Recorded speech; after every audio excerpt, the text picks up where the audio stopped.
የሚጀምረው አሁን ከዚህ ሳልቆ በለብስ ለምንድን ነው ታዲያ ጌታ ኢየሱስ እንደዚህ የሃይማኖት ሰዎች እድሜ ልካቸው ትንሽ የኮፍያ እዚህ ላይ አድርገው ድንጋይ ነው ግድግዳ ተደግፈው እንደዚህ ያሉ መጽሐፉን እያጠኑ በቃላቸው እየሸመደዱ የሚማሩ ሰዎች ኢየሱስን ያልቻሉት ለምንድን ነው ብላችሁ ጠይቁ። ዋናው መልስ መመሰል በማቴዎስ ወንጌል መጽሐፍ ምዕራፍ 5 ምዕራፍ 6 እና ምዕራፍ 7 የምታውቁት በጣም የተለመደ የተራራው ስብከት የሚባል ክፍል በዚህ የተራራው ስብከት ላይ የተራራው ስብከት ዋነኛ አጀንዳ ምንድን ነው ብላችሁ ስትጠይቁ ስነ ምግባራዊ ትእዛዝ አይደለም።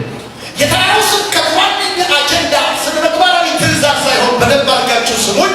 አይኔ ውስጥ ይሁን ይኸው እዚህ ጋር የተራራው ስብከት ዋነኛ አጀንዳ ስነ ምግባራዊ ትእዛዝ ሳይሆን ሕግ አውጪ ሕግ ሰጪ እኔ ነኝ የሚል ነው ዋናው አጀንዳ። ለምን ጌታ እንደዚህ በተራራው ስብከት ላይ እንደዚህ እንደተባለ ሰምታችኋል፣ እኔ ግን እንደዚህ እላለሁ፣ እኔ ግን እላችኋለሁ። እናንተ እንደዚህ ሲባል ሰምታችኋል፣ እኔ ግን እንደዚህ እላችኋለሁ ማለት ምን ማለት ነው?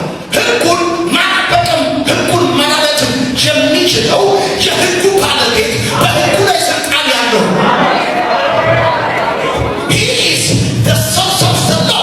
እርሱ የሕጉ ሶርስ ነው። ለምሳሌ በደንብ ስማኝ። ይህንን ነገር የሚነግራቸው በተራራ ላይ ነው።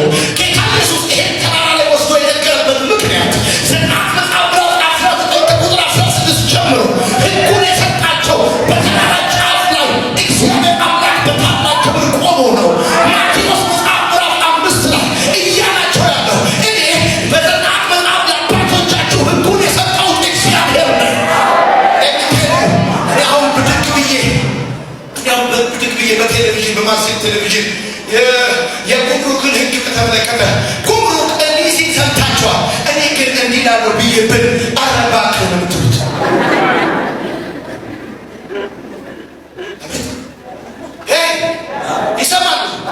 ይሰማሉ ስልጣን ነው ይገባል።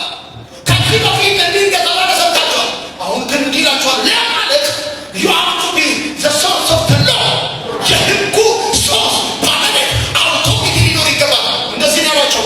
አስቀድሞ አታመንዝር እንደተባለ ሰምታችኋል፣ እኔ ግን እላችኋለሁ ወደ ሴት ያየ የተመኘ እኔ ናቸው አንድ ራይተር ኦፍ ዘ ሎው እኔ ሕጉን ለሙሴ ድራይቭ አድርጌ የሰራሁት እኔ በምን ይደራረሳል? እነሱ ሕጉን አቅንተው እሱ ሕጉን ሰጥቷቸው ወይም ደግሞ ምን ማለት መሰለህ እነሱ ከሕጉ ጠቅሰው ሲያወሩ እንደዚህ ያለው የሚጠቅሱት እሱ ነው። የሰማኝ ካለ አንተ በደንብ አድርገህ አሜን። ኢየሱስ የሕጉ ፍጻሜ ነው የምንለው because he is the source of the law